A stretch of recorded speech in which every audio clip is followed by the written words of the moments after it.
Hello दोस्तों, आप देख रहे हैं V2 फैक्ट्स चैनल। दोस्तों, प्रधानमंत्री नरेंद्र मोदी ने एक बार फिर समान नागरिकता संहिता यानी कि यूनिफॉर्म सिविल कोड पर टिप्पणी की है। पीएम मोदी की इस टिप्पणी के बाद राजनीतिक बहस फिर से शुरू हो गई है। प्रधानमंत्री ने कहा है कि भारत दो कानूनों पर नहीं चल सकता और समान नागरिक संहिता संविधान का हिस्सा है। अब पीएम के इस बयान से देश भर में बहस छिड़ गई है, क्योंकि विपक्षी नेताओं ने पीएम मोदी पर राजनीतिक लाभ के लिए यूसीसी का मुद्दा उठाने का आरोप लगाया है। हालांकि प्रधानमंत्री ने विपक्ष के इन आरोपों का खंडन करते हुए कि समान नागरिक संहिता का विरोध वोट बैंक की राजनीति की वजह से किया जा रहा है।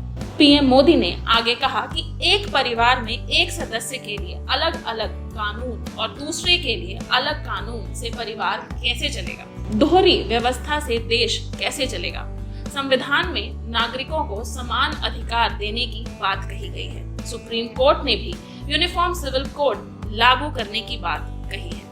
दोस्तों, यूनिफॉर्म सिविल कोड यानी कि यूसीसी लागू करने के पीछे देश में सभी के लिए एक समान कानून रखने का मकसद बताया जा रहा है। यूसीसी लागू होने पर शादी, तलाक, गोद देने के नियम सभी धर्मों और जातियों के लिए एक जैसे हो जाएंगे। इसे आमतौर पर मुस्लिम पर्सनल लॉ से जोड़कर देखा जाता है, क्योंकि इसमें निकाह, तलाक और गोद लेने के अपने नियम हैं, जिन्हें शरिया कानून कहते हैं। इसी कारण मुस्लिमों द्वारा यूनिफॉर्म सिविल कोड का विरोध किया जा रहा है।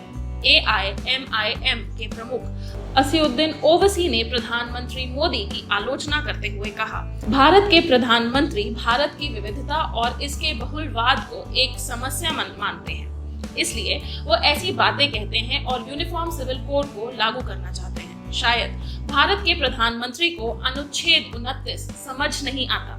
क्या आप यूसीसी के नाम पर देश से उसकी बहुलता और विविधता को छीन लेंगे? मुस्लिम समुदाय के लोग इसे उनके धार्मिक मामलों में दखल मानते हैं।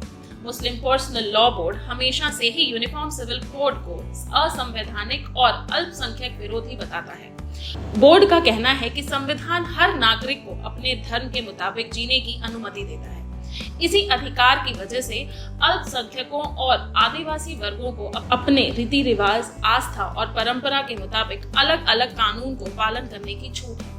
यूनिफॉर्म सिविल कोड को लेकर दो वर्ग आपस में बटे हुए हैं। यूसीसी के पक्ष में तर्क देने वाले लोगों का कहना है कि मुस्लिम समाज में महिलाएं धर्म के आधार पर चल रहे पर्सनल लॉ की वजह से हिंसा और भेदभाव का शिकार होती हैं।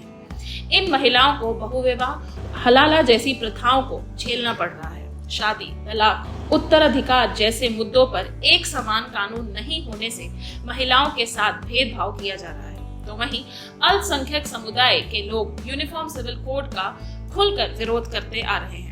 विरोध में तर्क देने वाले लोगों का कहना है कि संविधान के मौलिक अधिकार के तहत अनुच्छेद 25 से 28 के बीच हर शख्स को धार्मिक स्वतंत्रता का अधिकार मिला हुआ है, इसलिए हर धर्म के लोगों पर एक जैसा कानून को थोपना संविधान के साथ खिलवाड़ करना। दोस्तों, दुनिया के कई देशों में समान नागरिक संहिता लागू है। इनमें हमारे पड़ोसी देश पाकिस्तान और बांग्लादेश भी शामिल हैं। इनके अलावा इजराइल, जापान, फ्रांस और रूस में भी समान नागरिक संहिता लागू है। दुनिया के ज्यादातर इस्लामिक देश में शरिया पर आधारित एक समान कानून है, जो वहां रहने वाले सभी धर्मों के लोगों पर समान रूप से लागू होता है।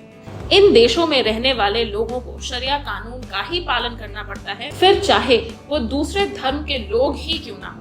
तो अब दोस्तों, यदि आपको भी लगता है कि भारत में एक देश और एक कानून होना चाहिए, तो आप हमें अपनी राय कमेंट सेक्शन पर कमेंट करके जरूर बताएं। अगर आपको ये जानकारी अच्छी लगी हो तो वीडियो को लाइक करिए और शेयर करिए। इसके साथ ही ऐसी खबरों से जुड़ी तमाम अपडेट्स को पाने के लिए हमारे चैनल V2 फैक्ट्स को सब्सक्राइब करना ना भूलिए। धन्यवाद।